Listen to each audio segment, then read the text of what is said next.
Au sommaire de votre édition des initiatives, clin d'œil au CHU de Brest, un atelier de chant un peu particulier destiné aux femmes vivant une grossesse pathologique. Coup de projecteur en Alsace, un site internet mis en place par 19 agriculteurs soucieux de vendre des produits frais. Mais avant cela, un coup de chapeau dans le Nord aux étudiants de la faculté de médecine de Lille qui proposent aux enfants de venir faire soigner leur doudou à l'hôpital. Tu sais pas exactement où il est ? Partout. Maxime et Clément viennent d'un institut médico-éducatif, autant dire que l'hôpital ils connaissent, mais aujourd'hui ils accompagnent Lila et Nounours. Il a mal par ici là. Il doit avoir une appendicite. Ça vous fait pas peur le masque? Ça va? Là aussi c'est parce que si on tousse, on va donner des microbes aux nounours. Détail réaliste, attention particulière. À l'hôpital des Nounours, les médecins expliquent chacun de leurs gestes et font même participer les proches des ours en peluche. Tu vas prendre le masque et puis tu vas l'appuyer sur son nez. Tu comptes jusqu'à 5 avec nous, d'accord? Allez, on y va? 1, 2... Jean-Baptiste, le chirurgien, est encore étudiant en 3e année et comme lui, la centaine d'autres apprentis n'est pas forcément habitué aux enfants. C'est vrai qu'on arrive quelquefois en pédiatrie et on se rend compte qu'il y a un enfant qui nous pose une question assez particulière sur par exemple ce que c'est qu'un vaccin et faut lui expliquer ce que c'est et pourquoi le faire. En une semaine, 200 nounours ont pu profiter d'une consultation, un vrai soulagement pour les propriétaires qui voient soudain l'hôpital d'un autre œil. Est-ce que tu es à l'aise avec les médecins? Qu'est-ce que tu as pu faire à ton nounours là? Préparer. Au cas où, prochaine consultation dès la fin mars dans d'autres facs du département. Et ben maintenant ça va mieux. Quittons le Nord et partons en Alsace pour découvrir l'initiative de 19 agriculteurs alsaciens. Ils ont mis en place un site internet pour vendre leurs produits frais. Au menu, fruits et légumes de saison, mais aussi des pièces du boucher. Vous aviez donc réservé sur le site un panier de fruits et légumes et du lait et des yaourts. Les vendredis et samedis, les internautes réceptionnent leurs commandes à la ferme Bernard. Située en plaine à l'entrée de la vallée de Kaisersberg, donc facile d'accès, on peut y retrouver les produits de 19 agriculteurs du secteur. C'est vrai que c'est plus pratique que de monter dans les fermes qui sont quand même assez éloignées de la plaine. Donc c'est un gain de temps pour les consommateurs et à nous, ça nous permet aussi de donner la valeur de nos produits et d'apprendre le métier à nos clients. Souvent, on n'a pas le temps de faire les courses et on se pose le soir devant l'ordinateur, on regarde. Le site mangerfermier.fr a vu le jour le 1er décembre dernier.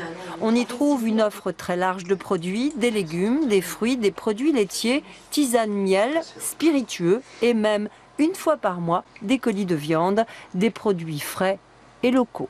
Tout ce qui est alimentaire, de toute évidence, c'est contrôlé. Mais sachant en plus que ça vient de notre région, oui, je trouve que c'est un plus.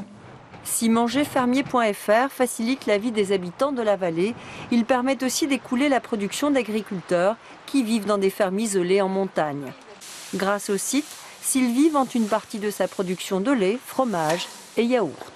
En montagne, on a la chance, surtout à côté de la station du Lac Blanc, à côté de la route des Crêtes, on a la chance d'avoir le tourisme, on a la chance d'avoir les habitants locaux, mais on est quand même une petite vallée, donc ça ne suffit pas, et puis il faut nous faire connaître. Donc l'outil internet, c'est un moyen de communication supplémentaire.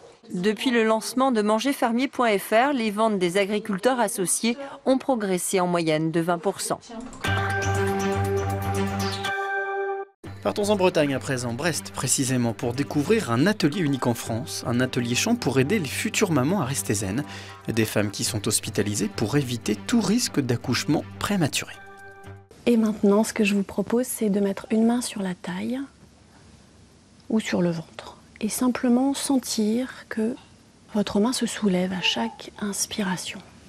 L'atelier commence toujours par un temps de relaxation. Pour chanter comme pour accoucher, il faut être physiquement détendu mais tonique, d'où ce travail sur la respiration.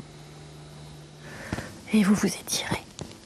Sur une idée originale de Catherine Delage, psychologue à l'hôpital de Brest, les femmes enceintes suivies pour grossesse pathologique bénéficient depuis 3 ans de cet atelier au CHU.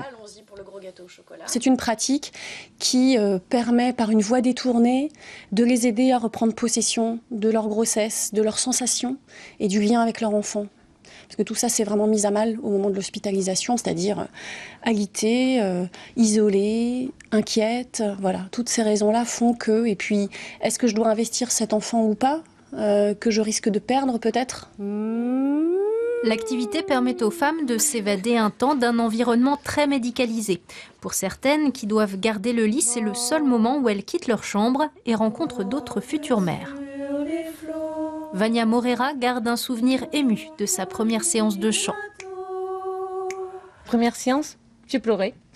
De pleurer au fou rire, au bâillement, toutes les émotions. Je pense que quand on a passé de tout simple rire au pleurer, c'était magnifique.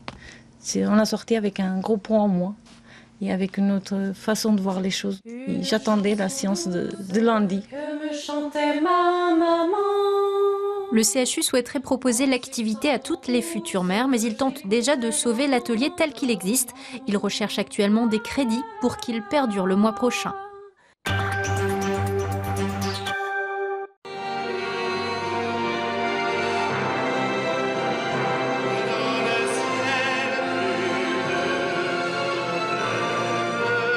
Enfin, petit clin d'œil au père Gilles Florini. S'il est connu pour bénir les animaux ou encore les téléphones portables, ce prêtre chante aussi l'amour.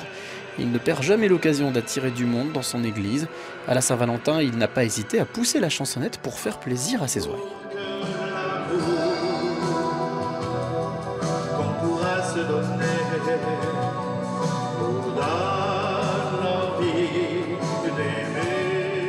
Au programme Brel, Barbara ou encore Gilbert Bécaud, sans oublier Édith Piaf, un prêche que les fidèles du Christ et de l'amour ont apprécié.